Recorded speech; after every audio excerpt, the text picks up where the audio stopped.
Lisa is a career development and practicum coordinator with the Master of Public Health program at Western University.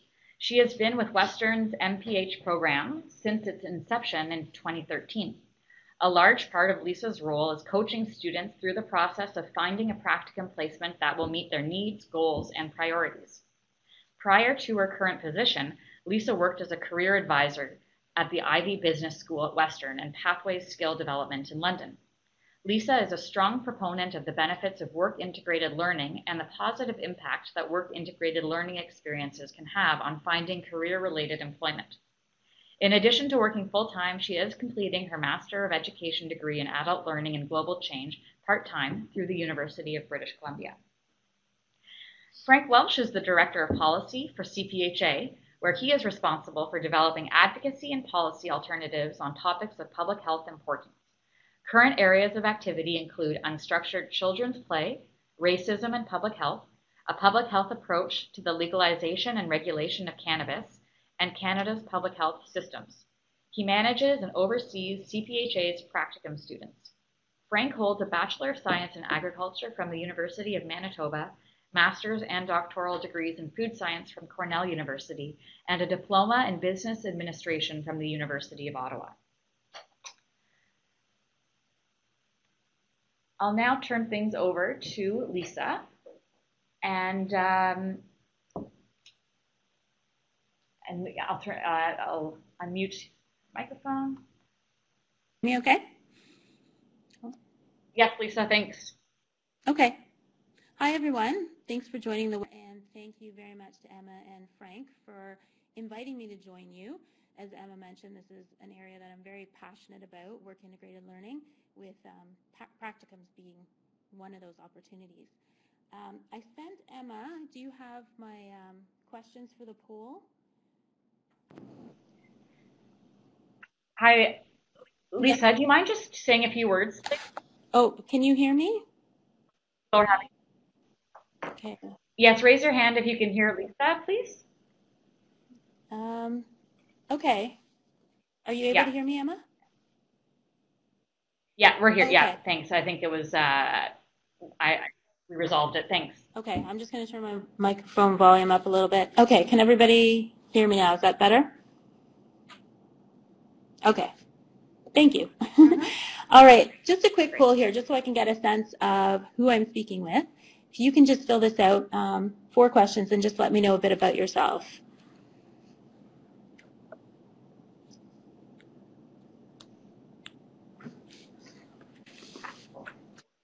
Well, my name is... Okay, so we've got about 85% or so who are in their graduate degree. Okay, that's good to know.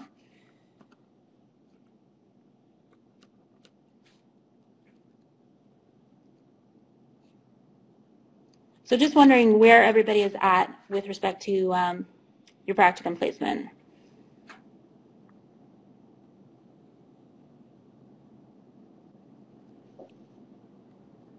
Okay, so most of you are looking at May next summer, some of you looking into 2020. Good for you for thinking about this early.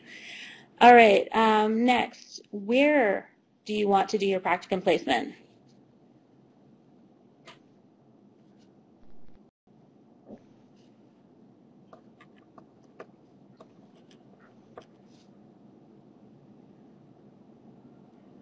I don't know, Emma, do you have that question?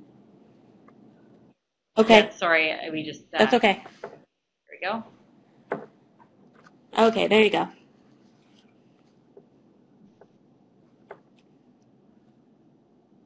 Okay, so most of you looking at within Canada, few people interested in international, so that's good to know. I'll talk a bit more about that. And last question, have you started looking for a placement?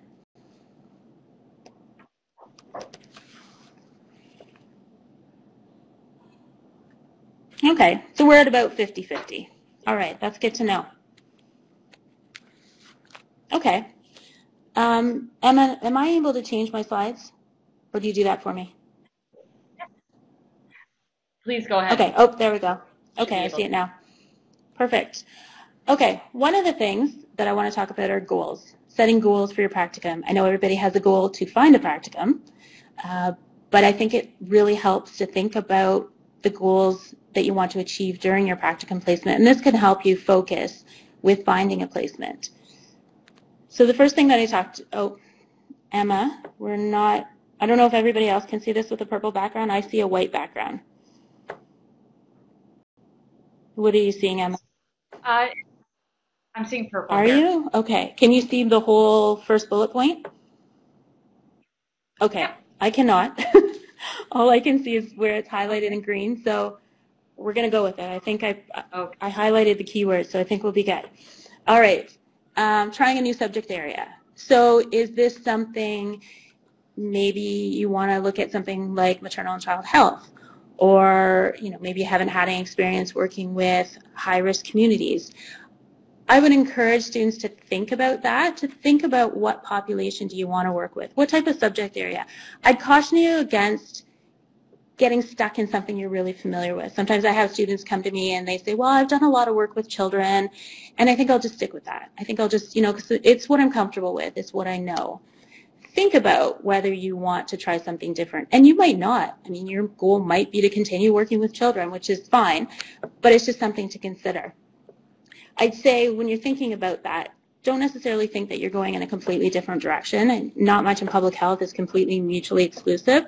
So even if you're working with a population you haven't worked with before, you're still going to get experience from that. Moving on and thinking about different functions. I can't see my examples. I think I had epidemiology being one of those. Do you want to try something new? Maybe you've never, I'm going to use epidemiology for example, maybe you've never really done a project with that focus.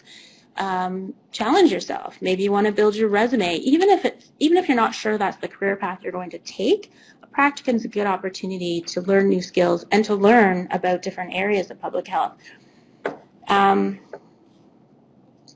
Different skills. What skills do you want to improve on? Maybe there's something, presentation skills. Maybe you look for a practicum placement where presentations are going to be required. Maybe that's not something you're comfortable with and you want to challenge yourself on that.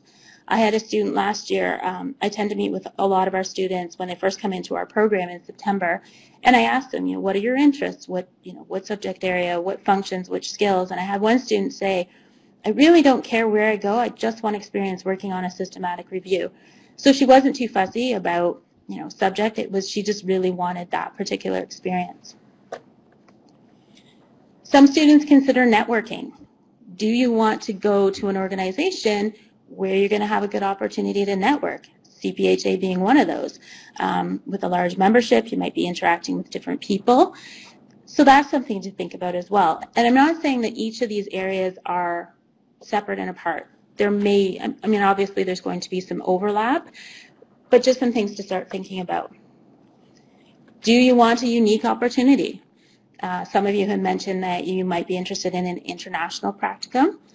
I really, really recommend that at some point during someone's education, if it's possible, to get some international experience. Some of my students come to me and say, well, if I go away for 3 months right before I graduate and I'm doing an international practicum placement, isn't that going to affect my ability to get a job back in Canada? Not necessarily. You're going to learn some great skills, get some great perspectives that you can bring back to an organization in Canada, and you can continue to job search while you're overseas. A couple years ago, one of our students was in Rwanda for her practicum, interviewed for a position. When she came back to Canada in August, she had a position secured already. So it's not impossible. Now, Emma, you're going to have to help me here. I can't see, all I can see are the green words. For some reason, my background is white. My last bullet point there, because I don't have a copy of my presentation. Can you just remind me what it says? Big name organization, get a job or get paid. Okay, thank you. The reason why I put these in small font at the very bottom is I would caution you against just picking a practicum placement based on one of these things. Not all organizations hire their practicum students. So sometimes I'll have students say, well, that organization has hired, 1 or 2 practicum students, so I think maybe I'm interested in that organization. I would say look for more than just that. A big name organization, some students want to have the World Health Organization or the Pan American Health Organization or Public Health Agency of Canada on their resume, I suppose it's a reason to choose that organization. But I would recommend making sure there's more to it. Getting paid. The reality is a lot of public health placements are not paid. So, they are required for your degree. So keep that in mind. I know that's tricky. Everybody's paying tuition. It'd be great to have a paid placement. But again, if you're only looking at paid placements, you're going to limit your opportunities. So finding a practicum placement. Treat it as a job search. It is a full-time job search. Just as you'll find when you graduate and you're looking for employment, it's a lot of work. Not to scare you.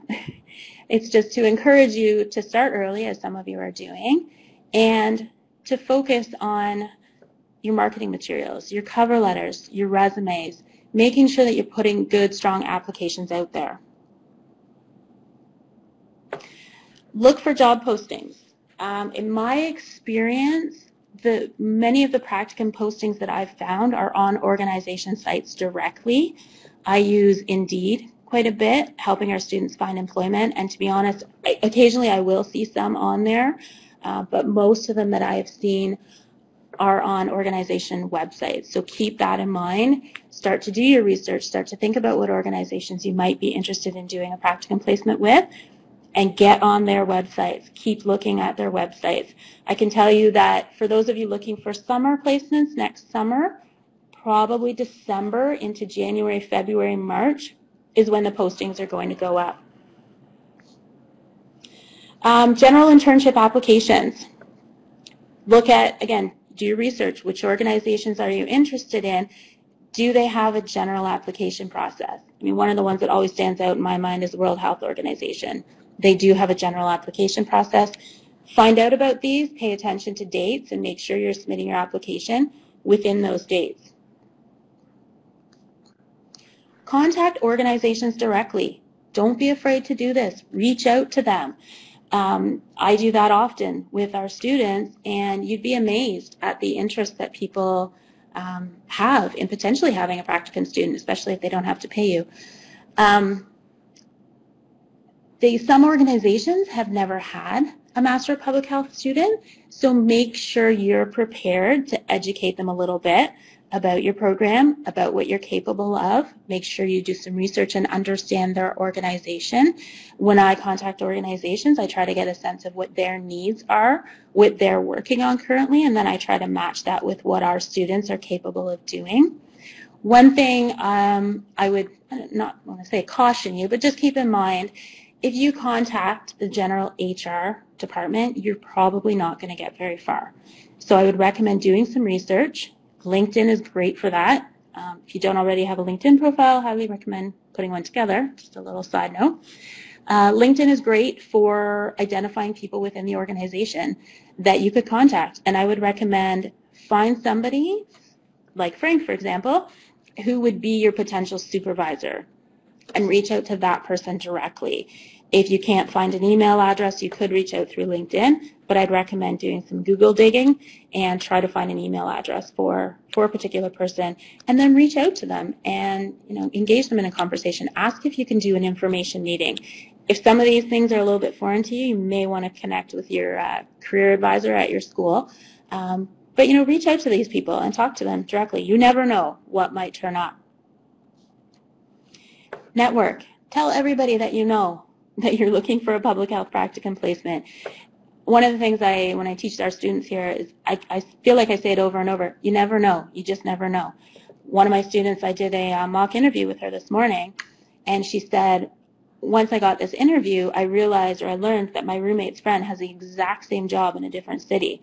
So that person was able to share some insider information to help her with their interview.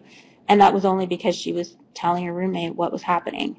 So network, talk to people, and start early. For those of you, I think, for those of you who are looking at May 2019, I think you're doing just fine.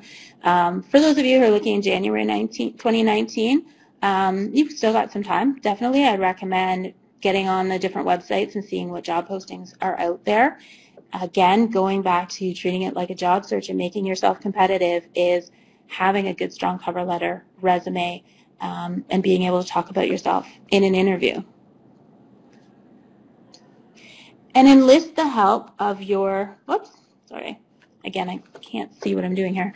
Enlist the help of your practicum coordinator or your career services office at your university. Get them to give you guidance on cover letter, resume, do some proofreading for you. Talk to them a little bit about your plan, how you're going to reach out to organizations, get their insight. And the other thing is just keep in mind that some organizations will send us, as practicum coordinators, they'll send us postings directly.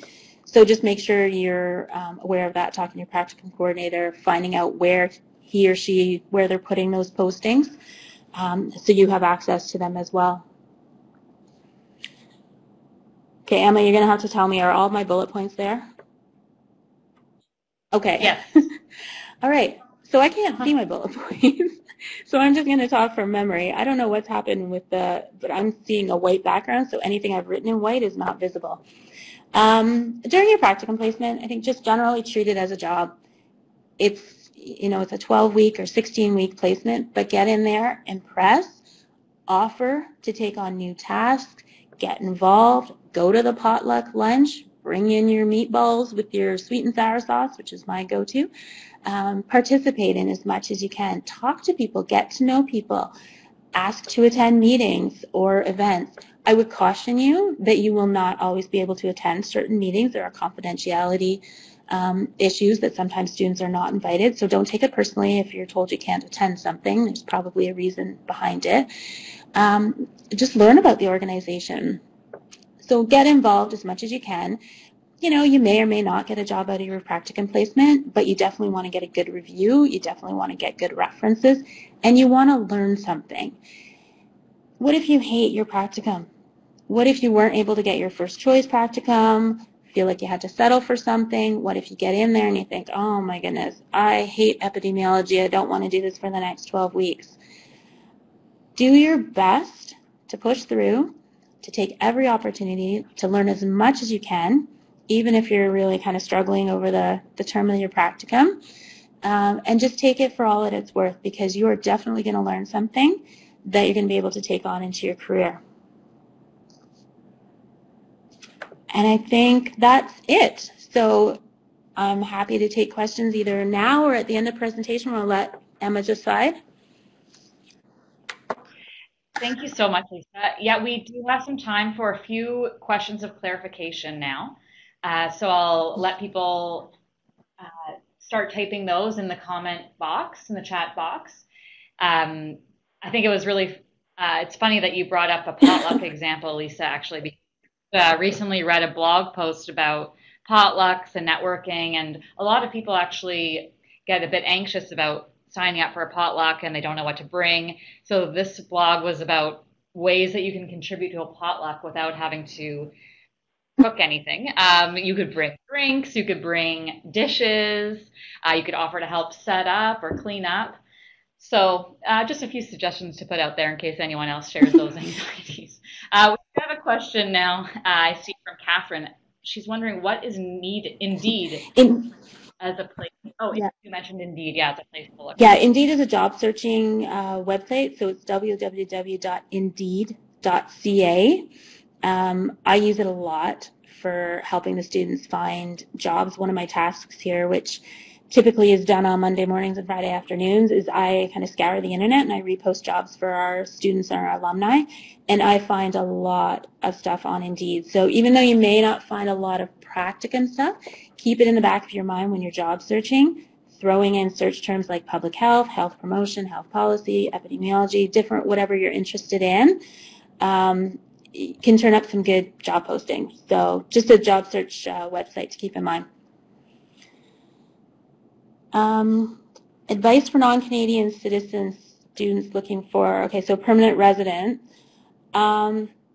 We have had in our program, we have had permanent residents and international students do practicums at federal organizations. I know some of my colleagues on campus with other programs have not had success that way. You may want to reach out to their HR departments and just talk to them a little bit about whether that's even a possibility for you. And it might not be. I mean, you might have to look at different organizations, but again, you're going to gain experience that, will help you in your career, and maybe a federal organization is something that's not going to happen right now, but it might happen down the road. But I would encourage you not to just assume that's a given and do a little bit more digging, just for your own clarity. Yeah, thank you. So I'm seeing a few other questions coming in, which are great, and we will save them for the end of the presentations because our other presenter might also have some insight to these questions, but really we're just looking for questions of clarification like the one about Indeed. So unless there are any other questions of clarification, we will now move on to our next presentation. But don't be shy, please continue to post your questions and comments, and I promise that we will have time at the end to come back to them. Okay. Hi, all. I'm Frank Welsh, Director of Policy here at CPHA. And with me, I have 3 practicums who are currently working in our office. They're Catherine Turnbull from Edinburgh, Emily Hamilton-Levitt from Université de Montréal, and Albert Cabore from Waterloo. He's nodding yes. They would be happy to answer questions too about what it's like to actually have to find a practicum and what happens when you land in a spot like CPHA. They didn't know I was going to volunteer them, but they're getting used to it. Now, you raised potlucks. Can I suggest cookies? Ginger snaps are always good. Chocolate chip. Cookies are always a good sell because organizations like ours run on their stomachs. They're even worse than the military. With that, let's start talking about a preceptor's perception to having practicum placements come in. Practicums coming into an office can actually breathe a life into an organization. But there are things you have to remember that when you come into that shop, you have to look at what the host organization expects of you and also what you expect of that host organization. As I was listening, Lisa went very nicely through all the setup of what you have to do to actually find one of these practicums, and then she touched on how to land it. So the question is, what as a preceptor are you looking for? So we'll go to look at what the host organization expects, what you should expect, and then we'll talk about what we do here at CPHA for our practicum placements. The first thing is, as a host organization, I know you guys are keen, you're ready to take on the world. You probably think you know most of what you need to do to be successful. We really appreciate that level of enthusiasm in trying. But you also have to realize when you come into an organization, we often have our own ways of operating. We have very broad networks of people we work with on a regular basis. We have clear expectations of how you can come in and support the work that's already going on, because there will often be a very broad and extensive series of actions that are in place, and you'll be given the opportunity to reach in and become involved in these things. So it's absolutely essential that you come in willing to try. You aren't going to do just one thing, but you're going to be asked to do a lot of things. Many of them will expand your horizons, make you rethink about what you're doing and how you're doing it, and perhaps give you some real world experience on how to go from a really good idea to a really strong product.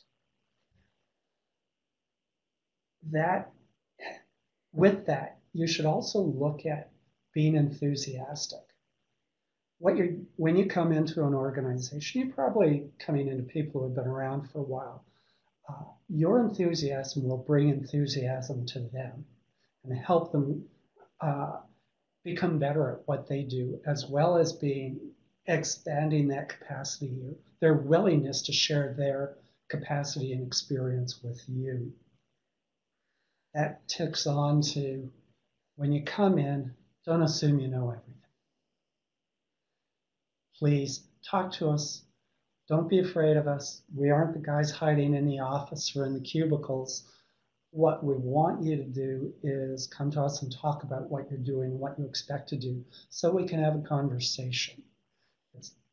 You have to be willing to accept what we're proposing to do, and likely we will ask you how, or tell you how to do some of the work, but also ask you what you might want to do to improve the product. So take it as an opportunity. But in the end, all that work that everyone's doing has to have a final goal. And in finding that goal or bringing a project back to the outputs that are expected of that piece, you'll be given direction. Take that direction, work with it, build on what we're asking or asking you to do and how you're being asked to do it as basically a way of improving your skill set. But in doing that, you'll also be feeding back to the organization, giving a series of clear outputs from your work that will help us all do better the next time around. So from a host perspective, host organization perspective, really it's a case of being enthusiastic, take on those assignments that you're given and enjoy them. They are learning experiences, even if it is feeding a paper shredder or making copies, because that will lead to other more important work. Be willing to learn. Think of it as entering a conversation for 14 weeks or 12 weeks that will allow you to grow as a person and to demonstrate your skill sets back to the person giving you direction. And then in the end, realize that the products you're producing will influence the work of the organization. And as such, you should take direction as it's given to you, because sometimes it's the way that'll work. So as a practicum coming into an organization, what should you expect from us?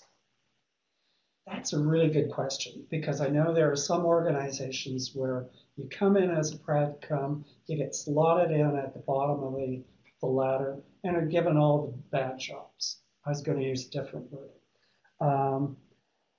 That does happen. But when you reach into other organizations, you'll be given the opportunity to demonstrate your skills in a variety of projects that you often won't have the opportunity to take on anywhere else. Yeah, it might involve a lot of basic research or data analysis type of work, stuff that'll grind on for hours, and you probably don't necessarily see a conclusion to it. But in the end, there always is a conclusion, and it's got to come back. So in coming back, you're also demonstrating what your craft is and what your skill sets are, and you're getting that ability to expand your skill sets. But in bringing those products back, expect feedback on the work. In our case, we'll give you very honest feedback. I'm looking around at my students here, and they're saying, our papers always come back in blue.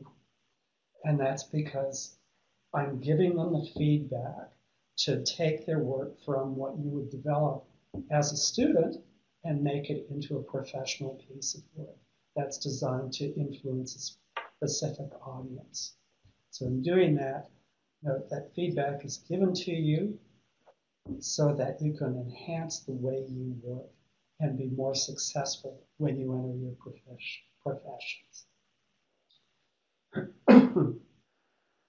The third piece you can expect, or you should expect when you go into that organization, is a chance to do more than one thing.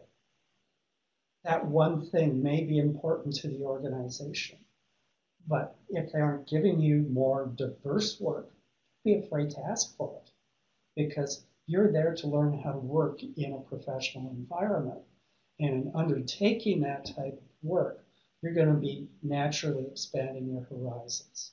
And by expanding your horizons, you become more capable and able to sell your services when you go looking for that first job. So in fact, you're being given an opportunity to both practice your craft, to get honest feedback on how to improve your work, and then that should be the opportunity to expand your horizons. And in doing that, you'll come out better prepared to finish off your coursework or do your capstone assignment, whatever it is. And it will give you a series of tools that can be better sold when you go out job hunting. So that's what you should expect, both from your employer and the employer should expect from you. So let's take a look at what happens with CPHA when you first think about applying for us, because we'll send out a notice to practicum coordinators. It's posted on our website asking for people to come and apply. What we do is ask you to send in two things: a letter that tells us about yourself and a CV or a resume. What we expect out of that letter is, please, one page that positions you in the context of the assignment that's being offered. And then let your CV do the talking for you. And if you have the opportunity and see the possibility, take the time to personalize that CV to the job you're asking for, because in fact you're asking for a position. What we'll do is grab hold of those. The last time around, we had 20 odd applications for what we advertised as 2 practicum placements. We will go through each and every one of those and look for those hints of personality that says, yeah, this person probably stands a chance of being successful.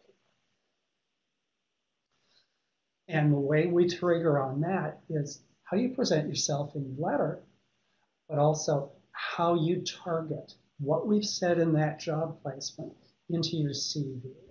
And that's an intricate piece of work.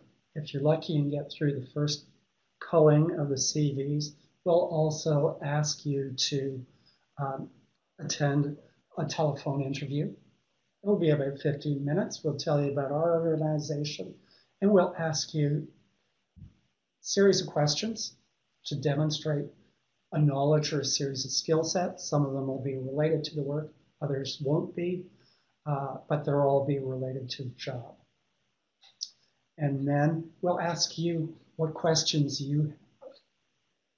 And a key component of that is when you come back with thoughtful questions about our organization, you're going to jump up the pecking order, because it shows you've taken the time to look at our website, to look at some of the work we've done, and it increases your chance for success. When you're accepted here, what can you expect? Well, I always tell folks you can expect to do at least 3 pieces of work. A lot of it will be done independently. We'll give you honest feedback on the work you do. We'll ask you at times to work in a group setting, because it's that team building capacity is important for future work. We'll give you a chance to not only follow a couple of things that you're interested in, but contribute to a larger piece of work that will influence our organization. Notably, as we're a policy developer of policy alternatives and advocacy, it'll always be around a hot topic in public health.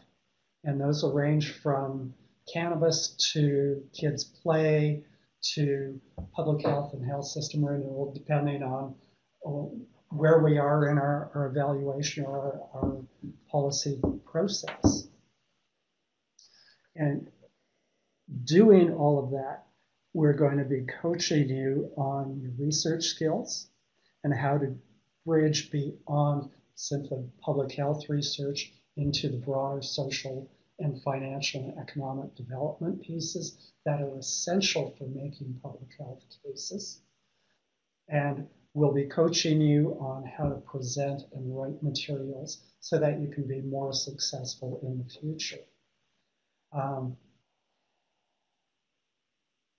Most organizations that I run across, at least in the NGO sector, will provide that diversity of work that will allow you to try on a different or a variety of processes, issues, and interests that align with the interests of the organization you're working in. So in closing, I'd like to let everyone know that practicum placements are opportunities. Opportunities for you and opportunities for the organization you're joining. You're bringing in interest and energy and a willingness to do many things. They're giving you the opportunity to expand your horizons, practice your craft, and develop your network so that it may be easier to get your next round of your next employment opportunity. With that, I'll turn it over to the questions. Wonderful. Thank you very much. And thank you to the participants as well for your listening. I want to just mention that at the end of the question period, I will be making a very special announcement that's pertinent to you. So yes, I am trying to entice you to stay to the end of the discussion so that you don't miss out on the special news that I will be sharing. I see that we have a few questions. I'll just, one point, Frank did mention a little bit about having a resume, cover letter, and interviews. And I just, again, want to refer back to the series that we have planned. And that is the topic for our March webinar, March 2019. We'll be talking about how to get, even though it's tailored to getting a job, the pieces that you need, the cover letter, the resume, the interview, we'll be covering that, and that's relevant to practicum placements as well. So just keep that in mind for your schedule. So it's great. I see a few people are typing their questions, but why don't we pick up where we left off? So there was a comment that it can be difficult to find contacts, especially if they don't respond to their emails. So what can we do to get past this in order to get a practicum placement? And I'll take Lisa off mute here so that we, Lisa and Frank can both contribute to the response. Thanks, Emma. If I can just respond to this, and I'm going to combine a NUMS question on how to find a future practicum supervisor on LinkedIn, and just kind of talk you through a little bit of a process that's worked for me. So using LinkedIn to do research is great. The thing I would say before you start using LinkedIn and searching and looking at other people's profiles, make sure you have your own profile. So that's step one. On LinkedIn, I would encourage you to go to the organization. So type in the organization. So for example, Western University. Pull up that organization's page. You'll see somewhere near the top where it says see all employees at that organization. Depending on how big the organization, there's going to be a number of employees. Click on that. Now you've got a list of everybody who works for that organization. Go through that list. You can either scroll through it or you can go into the search function and type in different keywords under a person's title: manager, supervisor, lead. Try to think of what people's titles might be and identify those people that you might want to reach out to. So now moving into reaching out to them, try to find an email address. I often use Google, like I said, to try to search for somebody's email address. It's amazing where you'll find. Sometimes the presentation has been posted online and their email address is at the very end. Sometimes it's very easy and it's right on their organization's website. So try your best to find an email address. What I would encourage you to do, instead of reaching out, and this goes for job searching as well, instead of reaching out and saying, hi, I'm really interested in your organization. Do you host practicum students? I'd like to do a practicum with your organization. I would encourage you to reach out and ask for an information meeting instead. As students, you are in the perfect place to do information meetings. And again, I can't get into all that right now. If you're not sure what that means, you can do some Googling, you can talk to your career services at your university. But information meetings are essentially you're looking for information. You're looking to talk to somebody in an organization, to learn about that organization, to learn about the work that they're doing, their background, who they are, some advice they might have for you. And what I tell my students is reach out for that information meeting, have a conversation with the person. If that conversation goes well, perhaps you could wrap up at the end saying, you know, this is really interesting. I am required to do a practicum placement for my degree. Have you ever worked with practicum students? And open the conversation there. That's even different from just saying, will you take me on as a practicum student? When you send these emails, yes, sometimes people aren't going to respond. I do recommend sending a follow-up email. Again, it's the approach maybe you take in your email, but sending a follow-up a week or two later, if they don't respond to that, just let it go and move on. That's what I do. And you'll find a lot of people will respond to that follow-up because they may have intended to respond to you initially, and you've reminded them that, oh yes, I was going to get back to that person. But doing that kind of soft ask where you're asking for just a 20-minute conversation and chat a little bit about the work that you're doing, that might get you a little bit further than specifically asking about practicums. Yeah, just to follow up on that, as one of those people who receives those voluntary emails, it often does take a while before you can get around to it.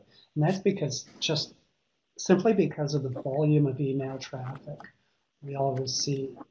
So at first cut, you have to make your email interesting enough so that I'll read it to the end. Second piece is be prepared to wait a little while. It may not sound like much, but when you have to take 20 minutes to sit down and write a return email and send it back off with the incumbent likelihood that you'll run into a conversation starting up, the person responding to you has to consider their time. Often, though, it's simply a matter we just don't get around to it for a few days, but eventually we will. And yes, a follow-up email does work, but do it nicely because you're asking people to give you time. Thank you. We have a question about, actually, before I'll just quickly mention that a lot of what came up in the responses in terms of networking and informational meetings will be covered in future webinars as well, particularly the April one. So there's a question related to how competitive it is. And Frank, either speaking from the CPHA experience in general or on average, or Lisa, in terms of what you know based on your students, can you give a sense of what applicants might be running up against? Maybe we'll start with Frank and then Lisa. Why don't I start? A lot of the level of competition really varies throughout the year. When you hit looking into the late spring, summer for a practicum, it's when a large number of folks are actually looking the same as you are for practicums. So the competition will necessarily be higher. Usually during the fall, it drops off a bit, and that's because it's in September when most of the programs start. However, with online programs, you'll still see opportunities or some competition through the fall and earlier in the spring. Usually in the winter of semesters, at least around here, it's not as active or not as competitive. So if you have that luxury of targeting a time frame to go looking for practicums when competition will be lower, I would look at sort of fall to winter time frames. Thank you, Frank. And Lisa, do you want to add? I was just going to add on to that. Like it is competitive. There are more and more MPH programs and even undergraduate public health programs. So not going to lie, but I don't want to scare you. But you do need to get strategic, and you need to think about how am I going to set myself apart. And I think the two things you can do, like I mentioned, are just really working hard at your cover letter and your resume and your interview skills, making yourself competitive in that way.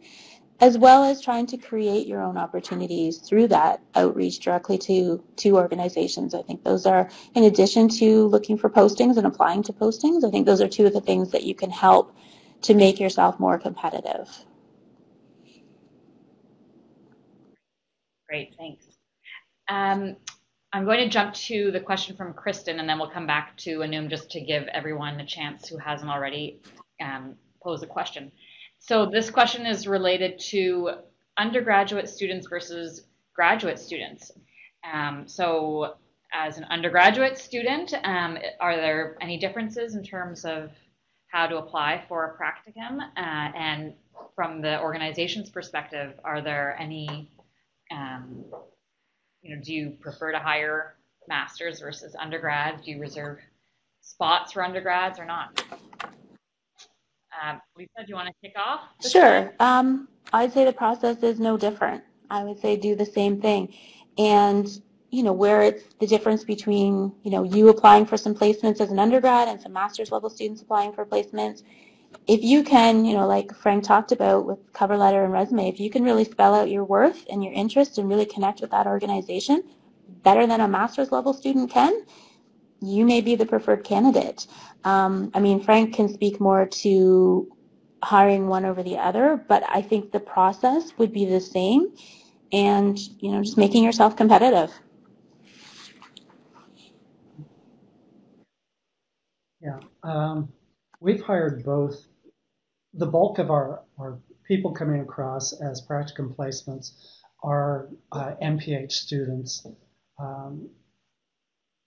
So our inclination is good to go with that because their skill sets are a little more defined for what we try to do here. We've also been very successful hiring third and fourth year students who made the effort to sell themselves and reach out, make the connection, and demonstrate that they're bringing something so that they can fulfill the demands of our work, because those aren't going to change a great deal. So it's a matter of demonstrating as an undergraduate that you have the skills to meet the expectations of the position. Great, thanks. And I will jump in my role. Mm-hmm.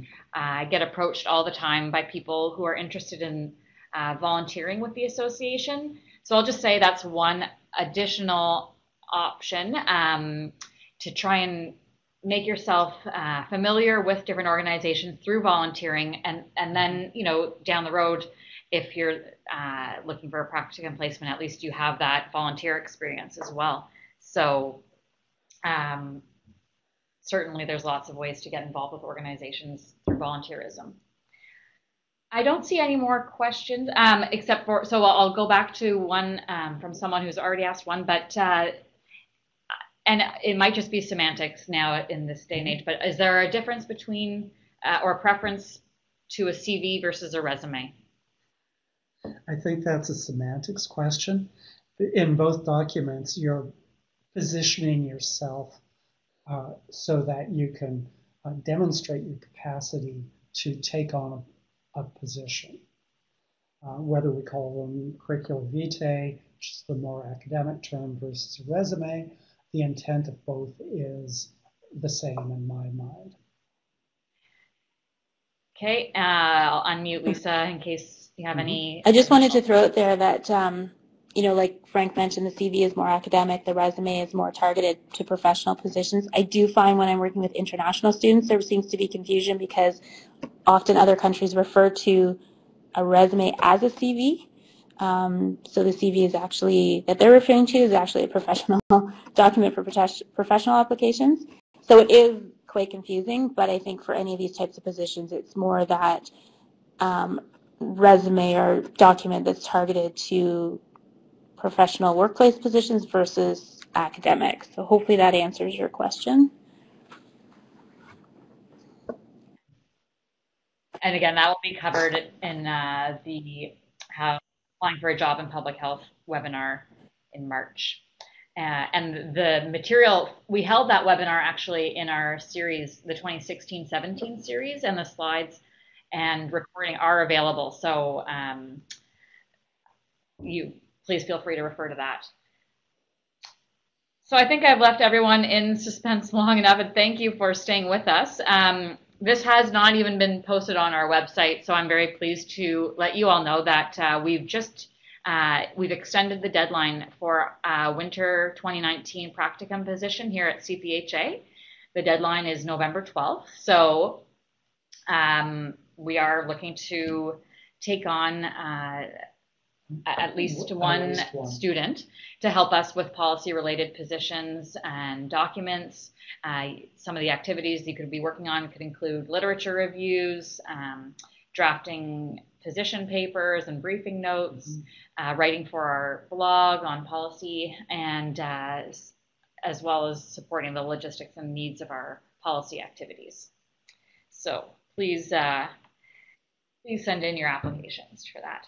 And I'm also happy to let you know, and I do see that the speakers are participating right now, but we're holding the next webinar on the 22nd of November, and we'll be covering the same topic, but from the student experience. So Alyssa and Monica will be presenting, and there actually might be a third speaker as well. And these individuals have completed at least one practicum or more, and they'll be sharing what they liked about it, what they wish they had known maybe going into the experience. So you don't want to miss that. Registration is now open from our website. And finally, these webinars are free to members of CPHA. Otherwise, there is a cost. But if you are thinking about joining, there are wonderful opportunities for students. We've got a mentorship program, an editorial group, student ambassador program. There's a committee if you're interested in leadership roles. You can vote in our elections. Like I already mentioned, you have free access to these webinars. You would receive a subscription to the Canadian Journal of Public Health to stay abreast of the latest research in the field, and discounts to our conferences and other workshops. Like Lisa said, often you'll find contact information right in the slide. So here you go. Please feel free to be in touch either with me or we have a student director, Monsi, and she's always willing to answer questions. And again, the next or an upcoming webinar in the series is ways to get involved, and Monsi will be presenting there. And I just want to take a moment finally to